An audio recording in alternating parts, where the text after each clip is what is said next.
La censura, en su esencia más pura, es el control. Es una fuerza que busca moldear, dirigir y, en última instancia, restringir el flujo libre de ideas y expresiones. Y no solo eso, sino también la supresión activa de la comunicación. No se limita a la mera regulación, sino que implica un esfuerzo deliberado por sofocar voces y perspectivas. Es como una puerta que se cierra de golpe, justo en el momento crucial, cuando estás a punto de compartir algo importante, algo que podría desafiar el statu quo o iluminar una verdad incómoda. Su propósito fundamental es mantener el control, consolidar el poder en manos de unos pocos. Busca moldear la opinión pública, influir en la forma en que pensamos y percibimos el mundo que nos rodea. Y, de manera aún más insidiosa, silenciar aquellas voces que resultan incómodas, que cuestionan la narrativa dominante o que proponen alternativas. No siempre se manifiesta como un sello rojo prominente sobre un periódico, una marca visible de supresión. A veces es mucho más invisible, sutil, operando en las sombras. Y actúa de manera preventiva o correctiva, antes o después de que el mensaje tenga la oportunidad de difundirse y alcanzar a su audiencia. El objetivo final, en última instancia, es limitar drásticamente el acceso a la información, restringiendo lo que podemos ver, leer y escuchar. Y, al hacerlo, crear una realidad filtrada, cuidadosamente seleccionada para ajustarse a una agenda específica. Una realidad ajustada precisamente a los intereses de aquellos que ostentan el poder, quienes buscan mantener su posición y su influencia. Gobiernos, con su aparato de control. Empresas, con sus estrategias de marketing y relaciones públicas. Instituciones religiosas, con sus dogmas y doctrinas, o incluso grupos sociales con sus normas y expectativas, todos pueden ejercerla de una forma u otra. Y casi siempre, invariablemente, hay una justificación aparentemente lógica y razonable. Proteger la seguridad nacional, defender la moral pública, o promover el bien común. Pero el verdadero problema surge, se manifiesta con toda su fuerza, cuando lo que se considera peligroso o inmoral, se define de una forma completamente arbitraria y subjetiva. Es entonces cuando la protección se transforma en represión, cuando la línea entre la seguridad y la opresión se vuelve peligrosamente borrosa. Entender la naturaleza y el alcance de la censura es absolutamente clave para comprender a fondo cómo funcionan nuestras sociedades, cómo se toman las decisiones y cómo se ejerce el poder. Es una tensión constante, un tira y afloja perpetuo entre la libertad fundamental de expresión y la aparente necesidad de establecer ciertos límites y restricciones para mantener el orden y la cohesión social. Pero la pregunta crucial sigue siendo, ¿quién tiene el derecho de decidir dónde se traza esa línea, dónde termina la libertad y dónde comienza la restricción? La censura no es simplemente un capítulo de la historia, un vestigio del pasado. En la era digital, omnipresente y conectada, adopta nuevas formas sutiles y sofisticadas, y nos guste o no, nos afecta a todos, sin excepción. Define y delimita el espacio público donde debatimos, donde intercambiamos ideas y donde buscamos construir un consenso. Y, en última instancia, influye en la forma en que construimos nuestra visión del mundo, nuestra comprensión de la realidad.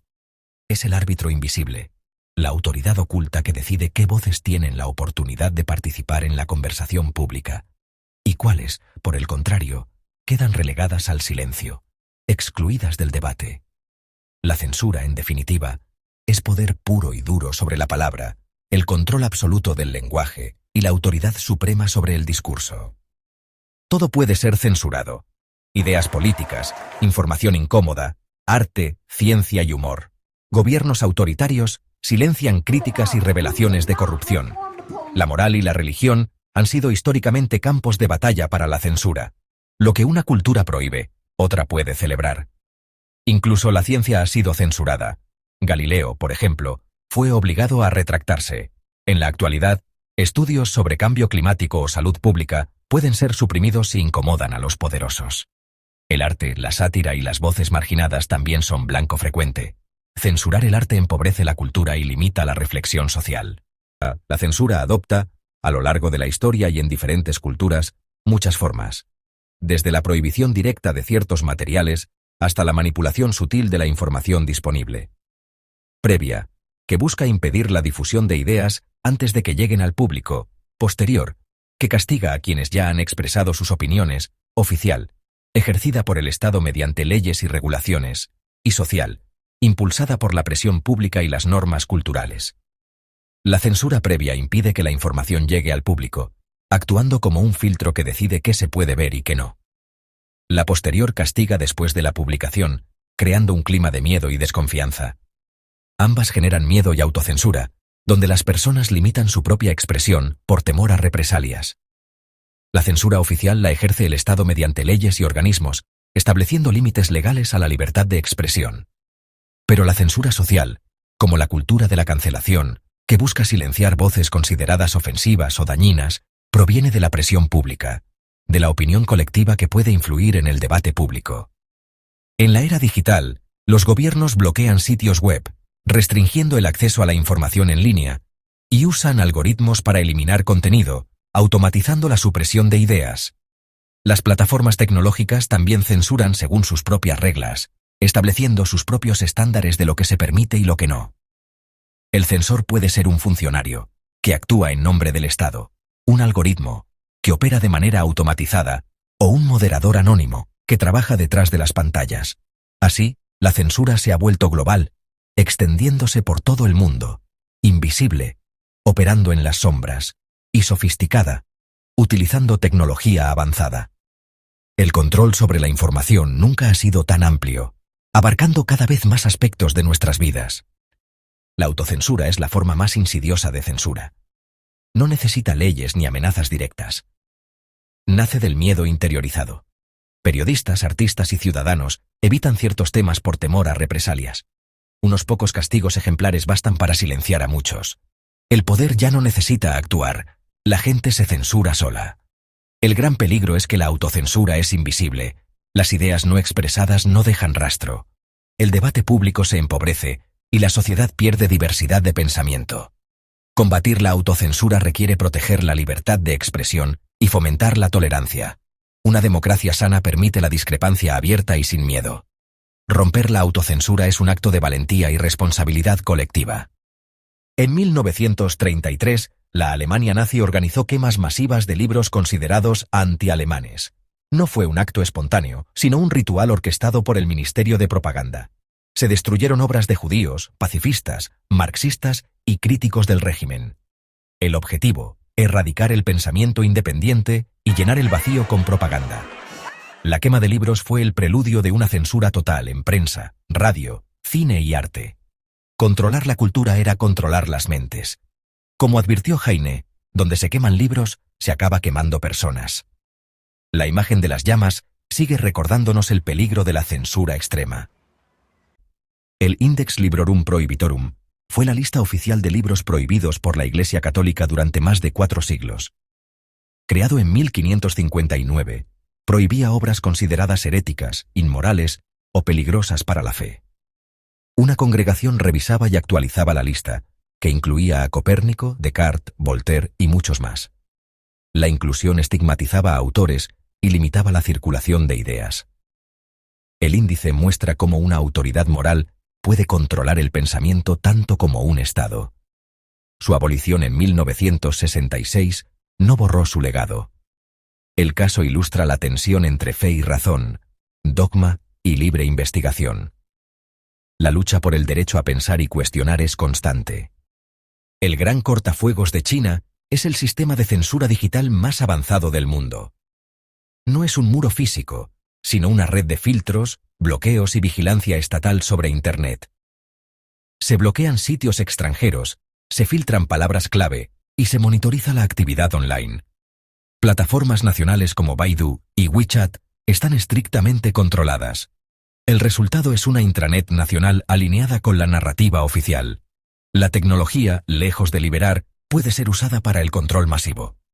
El caso chino plantea si el futuro de Internet será abierto o fragmentado por censuras estatales. La lucha entre censura y libertad digital sigue viva. La censura y la libertad de expresión, dos conceptos que a menudo se encuentran en polos opuestos. Están en conflicto permanente, una danza constante donde cada movimiento del uno afecta al otro. Esta tensión es fundamental para entender la salud de cualquier sociedad. Sin libre flujo de ideas, la sociedad se estanca. La innovación se sofoca, el progreso se detiene, y el debate público se empobrece. La democracia se debilita, sus cimientos se erosionan silenciosamente cuando la información se controla y se manipula. Y la prensa pierde su función de vigilancia, ese rol crucial de mantener el poder bajo control y de informar a la ciudadanía. La censura impide que los ciudadanos tomen decisiones informadas, decisiones que afectan sus vidas, sus comunidades y su futuro. Y limita la rendición de cuentas, haciendo más difícil que los responsables rindan cuentas por sus acciones. También afecta la libertad de reunión y protesta, derechos fundamentales para expresar disconformidad y exigir cambios. Bloqueando la organización social, impidiendo que las personas se unan para defender sus intereses y construir un mundo mejor. Sin embargo, la libertad de expresión no es absoluta. No puede ser un cheque en blanco para decir o hacer cualquier cosa. Hay límites aceptados, fronteras necesarias para proteger a los demás y mantener la cohesión social. Como la prohibición de incitar a la violencia, un límite claro para evitar daños físicos y sociales, o el odio, que busca denigrar y marginar a grupos enteros de personas, socavando la igualdad y la dignidad humana. El reto es trazar la línea, definir dónde termina la libertad de expresión y dónde comienzan los límites necesarios, entre proteger y reprimir, un equilibrio delicado que requiere sabiduría y discernimiento. Una línea demasiado restrictiva ahoga la libertad, sofocando la creatividad, el debate y la innovación.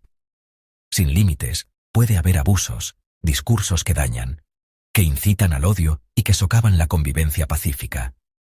Encontrar el equilibrio, ese punto medio donde la libertad se protege sin permitir que se convierta en libertinaje, es uno de los mayores desafíos democráticos, una tarea constante que exige vigilancia y compromiso. La censura debe ser la excepción, no la regla, una herramienta a utilizar con extrema precaución y solo en casos excepcionales. Solo así se protege la convivencia y la libertad, los pilares de una sociedad justa y próspera. La pregunta clave: ¿quién decide los límites de la libertad de expresión? No hay respuesta universal, es un contrato social en constante renegociación. Las restricciones deben ser claras, justificadas y proporcionales. El peligro es que, bajo pretexto de proteger, se silencie la crítica legítima. La mejor defensa contra la censura es la educación y el espíritu crítico. Combatir ideas dañinas requiere más debate, no más prohibiciones. Defender la libertad de expresión es defender el derecho a dudar, cuestionar y discrepar. Cuando prohibimos hablar de ciertos temas, empezamos a construir nuestra propia prisión intelectual.